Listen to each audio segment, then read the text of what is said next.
Olá pessoal, bom dia, boa tarde, boa noite. Eu não sei que horas vocês irão estar assistindo esse vídeo.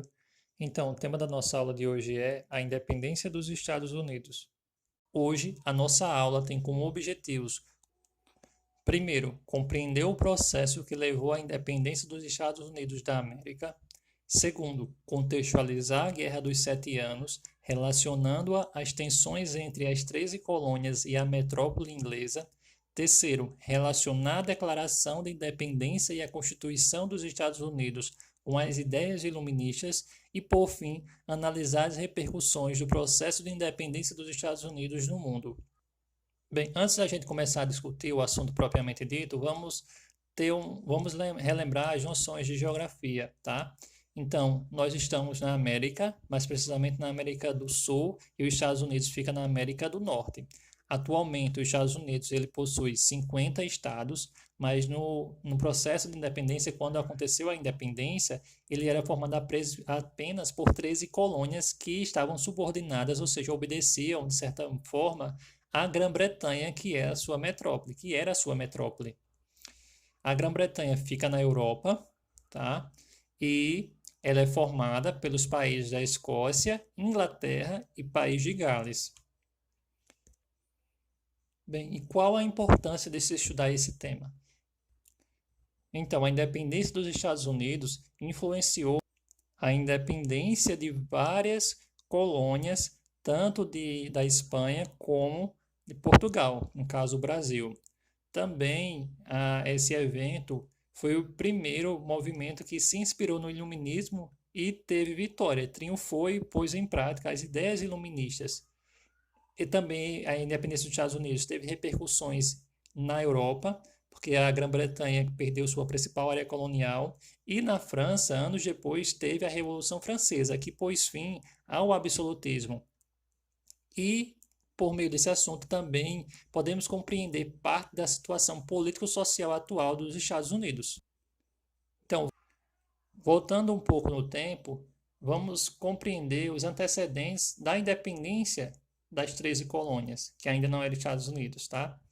E aí é só para a gente deixar claro, tá? Quando a gente falar metrópole, nós estamos falando da Grã-Bretanha. Quando falarmos colonos, estamos falando dos habitantes que viviam nas 13 colônias, tá? Que não eram Estados Unidos ainda. Então, antes de acontecer a independência dos Estados Unidos, das 13 colônias, como nós vimos no assunto passado, ocorria o iluminismo e o liberalismo lá na Europa, que tem como principal ideia a defesa da liberdade. A liberdade de não aceitação da subordinação de países a outros países, e essas ideias elas foram levadas para as 13 colônias através de intelectuais, de estudiosos, de filhos dos comerciantes que viviam nas 13 colônias, foram estudar na Europa e levaram essas ideias passaram a circular nas 13 colônias, essa ideia de liberdade, de se libertar das 13 colônias. Mas lá na Grã-Bretanha, mais especificamente na Inglaterra, estava acontecendo a primeira revolução industrial. E uma revolução industrial, a indústria, ela precisa de duas coisas. Ela precisa de matéria-prima, que é o produto básico para se fazer os produtos, no caso, o algodão. É matéria-prima para produção de tecidos.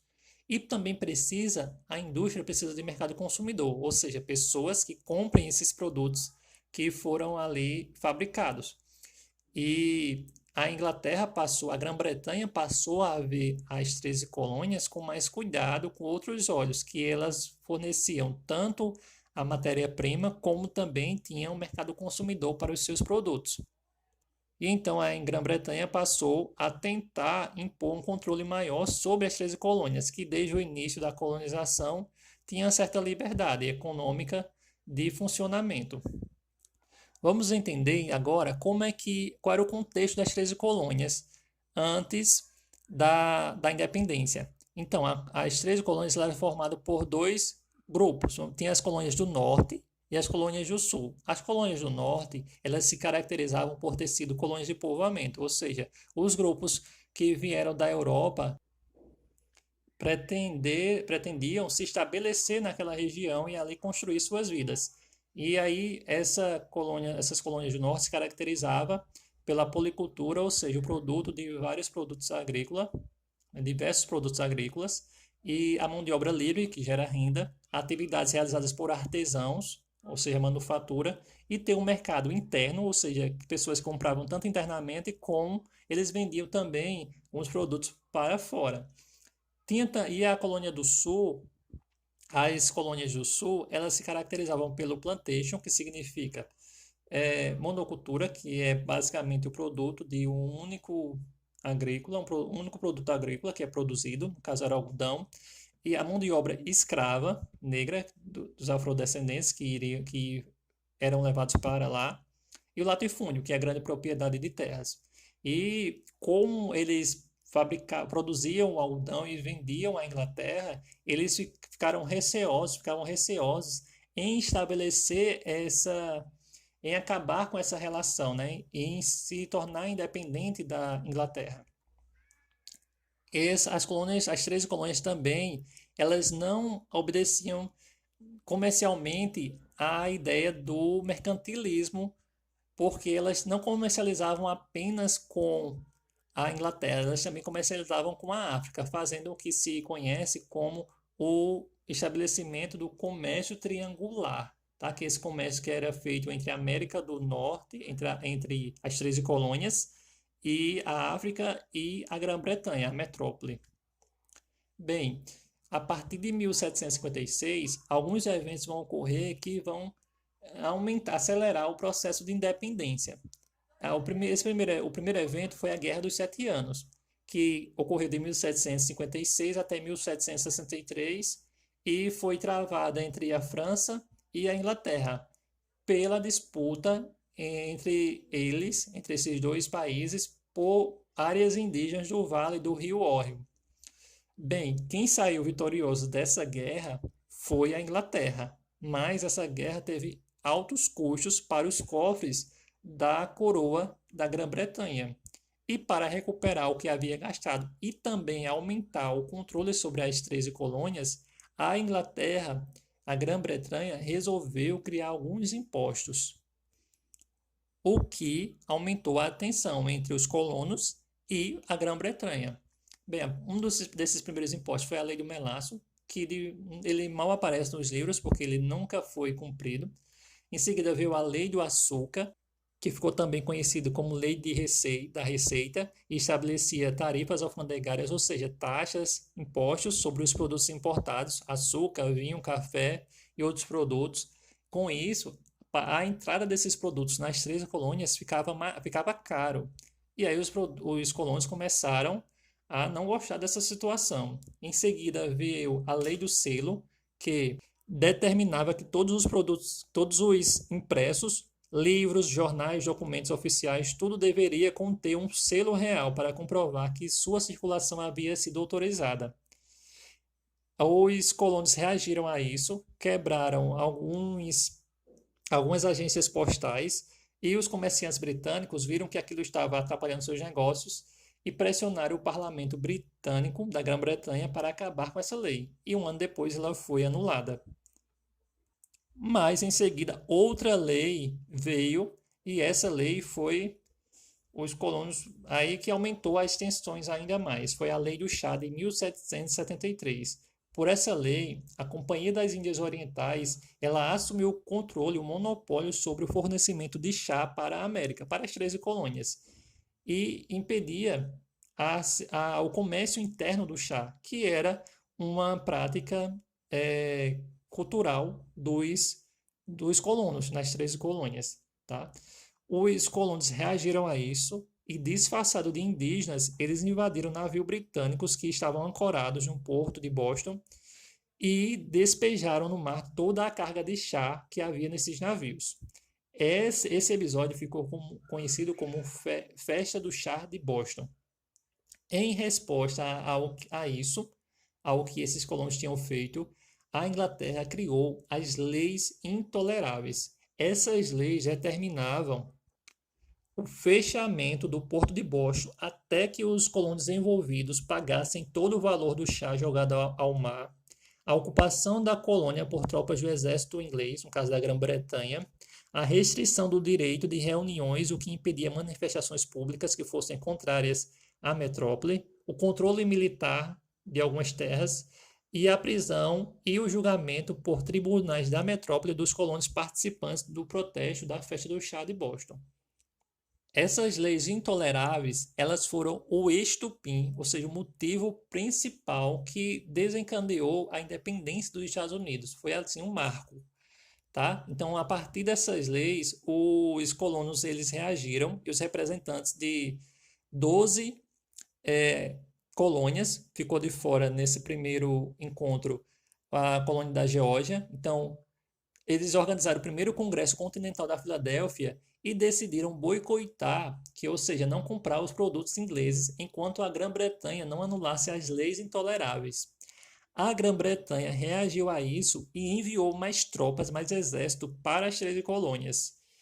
Isso desencadeou, ou seja, promoveu o primeiro conflito armado entre as tropas organizadas pelos colonos e as forças leais, o exército da Grã-Bretanha, que deu início à Guerra da Independência. Então, um ano depois, em 1776, foi organizado o segundo Congresso Continental da Filadélfia com a participação das 13 colônias e eles construíram um documento e declararam a independência dos Estados Unidos.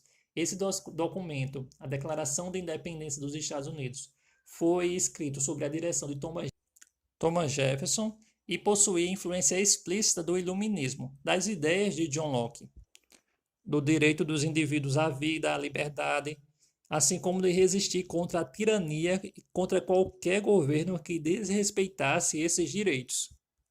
Um ano depois, em 1777, os colonos das 13 colônias tiveram apoio da França, Holanda e Espanha, e em 1783, finalmente, a Grã-Bretanha reconheceu a independência dos Estados Unidos por meio da assinatura do Tratado de Paris. Bem, tendo o reconhecimento da independência, era necessário organizar o Estado. Lembrando que Estado é um complexo que organiza político e administrativamente uma sociedade, tá? A gente viu isso lá no 6º ano. E aí o Estado ele pode ser organizado por uma Constituição. E a Constituição dos Estados Unidos foi elaborada em 1787. E ela definia, primeiro, uma república federativa, ou seja, os estados teriam autonomia para criar suas próprias leis e também impostos, como até hoje é assim, tá? Há estados nos Estados Unidos que possuem a lei do aborto, outros não têm, a pena de morte e outros não têm, porque eles têm autonomia para isso. Também foi colocada em prática a ideia da tripartição dos poderes, ou seja, a divisão de 3 poderes, executivo, legislativo e judiciário, e os Estados Unidos foi o primeiro país a criar a ideia do presidencialismo, de ter o presidente como chefe do executivo. Foi também estabelecida as ideias de direito à liberdade, igualdade jurídica e de propriedade, influência direta de John Locke, e também estabelecido o voto censitário, que aí a gente percebe que nem todos fizeram parte desse processo, pois naquele momento eram apenas considerados cidadãos homens, indivíduos do sexo masculino, livres, brancos e que tivesse renda e participasse politicamente na sociedade. Então foram excluídos desse processo os índios, que na verdade para eles isso foi negativo, pois eles viram o aumento das invasões de suas terras. As mulheres não participaram desse processo e continuaram não tendo direitos políticos. E os negros foram mantidos como escravos, ou seja, não teve essa igualdade de direitos, tá? A escravidão ela foi mantida.